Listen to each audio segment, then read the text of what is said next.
మీరు చూపిన ప్రతి కృపను బట్టి స్తోత్రాలయ్యా. నీ రెండు చేతులు ఎత్తగలరా? ఒక నూతన తీర్మానం చేసుకుంటారా? వెలుగైనటువంటి దేవుడు మన జీవితాల్లో మన గృహాలలో ఉంటే మనం ఆశీర్వదించబడతాం. ఈ రాత్రి అట్టి రక్షణే మనల్ని పరలోకంలోనికి తీసుకువెళ్తుంది. అట్టి రక్షణే మన పేర్లు జీవ గ్రంథంలో వ్రాయబడటానికి మార్గం అవుతుంది. ఈ రాత్రి అట్టి రక్షణ మనకి ఇచ్చిన వాడు రక్షకుడైన యేసు తప్ప మరెవరూ లేరు. అటువంటి గొప్ప దేవుని బట్టి స్తోత్రాలయ్య, స్తోత్రాలయ్య, స్తోత్రాలయ్య, స్తోత్రాలయ్య. అందరూ స్తుతిద్దాం. రెండవ దినాన్ని బట్టి స్తోత్రం. రేపు రాత్రి జరుగుతున్న కూడిక ద్వారా కూడా దేవుడు మాత్రమే మహిమ పరచబడును గాక, ప్రజలు ఆశీర్వదించబడును గాక. ఈ రాత్రి నన్ను ఆశీర్వదించు నాయన. రెండు చేతుల పైకెత్తి యేసయ్యా నన్ను ఆశీర్వదించు. ఈ రాత్రి ఈ స్థలములో ఒకవేళ నాకు రక్షణ లేదేమో, నాకు మారు మనసు లేదేమో, నీ ప్రేమ నేను ఎరగలేదేమో, ఇదిగో ఈ రాత్రి నా హృదయాన్ని తెరిచి, నా నోటిని తెరిచి, నా చేతులెత్తి పరలోకముల నుంచి నా కొరకు దిగి వచ్చినటువంటి మిమ్మల్ని నా హృదయంలోకి తెచ్చుకుంటున్నానయ్యా. ఒక నూతన తీర్మానం చేస్తూ ప్రభుని స్తుతిద్దాం. నీకే గాన స్తుతి మాలిక, నీ కొరకే ఘన వేదిక,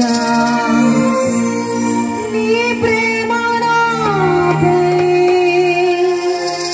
చల్లారిపోదు, మరణానికైనా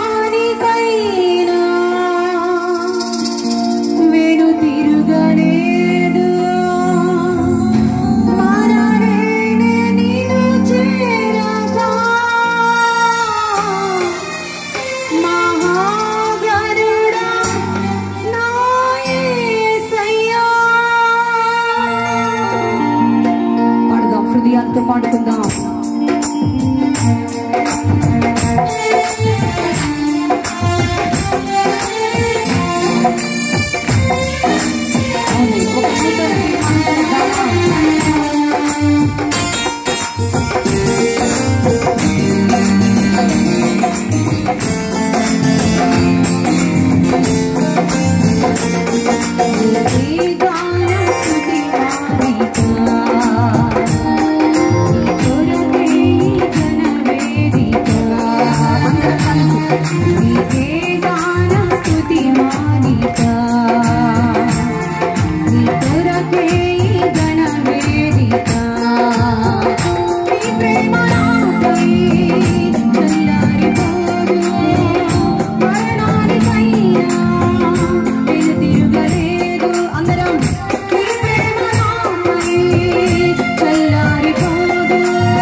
నీవే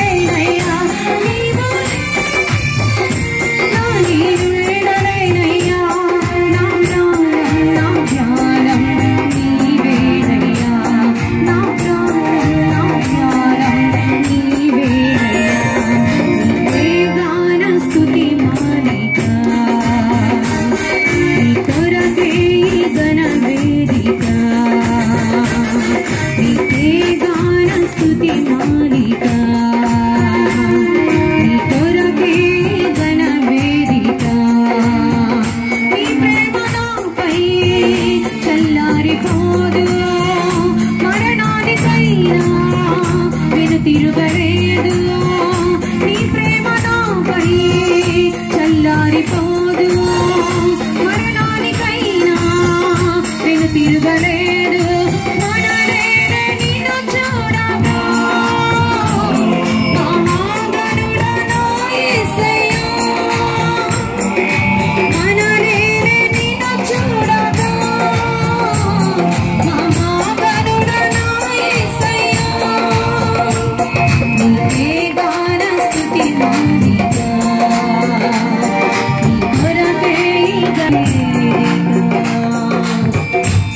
చేద్దాం అందరం అలాగే తన తీర్మానంతో ఈ రాత్రి ప్రత్యేకంగా ఆయన సన్నిధి కాపుదల మళ్ళీ ఇంతగా భద్రపరిచి ఈ డిసెంబర్ మాసంలో 29 రోజులు మనం సజీవులుగా ఉండటానికి ఆయన సన్నిధిని బట్టి ఆనందించడానికి ఆరాధించడానికి నిశ్చలమైన వెలుగు క్రింద మన జీవితాల్లో భద్రపరచబడటానికి ఇచ్చిన అవకాశాన్ని బట్టి ఒక నూతన తీర్మానంతో ప్రార్థన చేద్దాం. పరిశుద్ధుడా, ప్రేమ